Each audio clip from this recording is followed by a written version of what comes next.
Jerry Adams speaking there. Well, we can take a look now at how the press is reacting to Margaret Thatcher's death, starting, of course, in the United Kingdom itself. Florence VILLEMINOT is here from the press review team. Hi there, Flo. Hey, Kat. We're going to start with the Independent newspaper from the UK. That's right. Well, it's interesting to note that, well, the British press is just as divided as all those comments we were seeing. The Independent is quite sober. There's a photo of Margaret Thatcher with just these words, the woman who changed Britain, so very sober there. You get the impression that the left-leaning press is trying to be, well, very measured and respectful of her death. Especially in these early days, of course. Especially in the early days. If we look at The Guardian as well, they have a 16-page supplement today with, once again, just a very simple photo of Margaret Thatcher. And this quote from one of her biographers, Hugo Young, he said, "She became harder than hard." And in their editorial, there's this quote that I pulled out that says, "There should be no dancing on her grave, but it's right that she should not have a state funeral. Her legacy is public division, private selfishness, and a cult of greed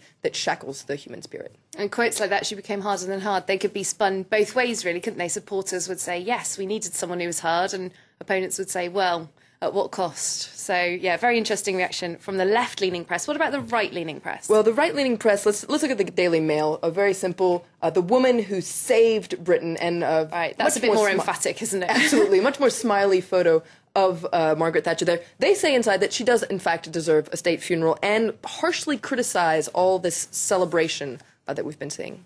OK, such as those street parties we were showing just before. What about here in France, then? Of course, Margaret Thatcher had quite a stormy relationship with France and the rest of Europe during her time in office. Absolutely. Well, the press here is also equally divided. I think Aujourd'hui en France sums it up quite well. On aimait la détester, the woman we loved to hate. Now, Libération, the left-leaning newspaper, on the other hand, well, they call her la grande faucheuse, so they don't mince their words there because that means the great Reaper. So once again, a very harsh looking photo of Margaret Thatcher there. In their editorial, Libération laments the fact that her ideology, so Thatcherism, continues to live on today, even though Libération says it's failed time and time again. And they in fact say that, well, the crisis that we're experiencing right now is a direct consequence of her policies. Let's take a look at the right-leaning press now. Le Figaro, much jollier photo there of Margaret Thatcher. Le courage au pouvoir, so they applaud her courage in power. In their editorial, they say that she saved Britain from this unavoidable decline. And they say that France and indeed Europe could really use a leader like Margaret Thatcher. Very interesting to see that being said in the French press. Of course, Nicolas Sarkozy was saying work more to earn more. He was probably a bit of a pupil of the Thatcherite school, wasn't he? But absolutely, and people are pointing out that France today is very similar to what the UK was before Thatcher. High unemployment, yes, sluggish economy. Very interesting. Thanks very much, Florence VILLEMINOT, our press reviewer. Well, Margaret Thatcher's death comes at a time when Britain is once again re-evaluating its relationship with Europe. She was a leading figure during the introduction of the single market in the 1980s.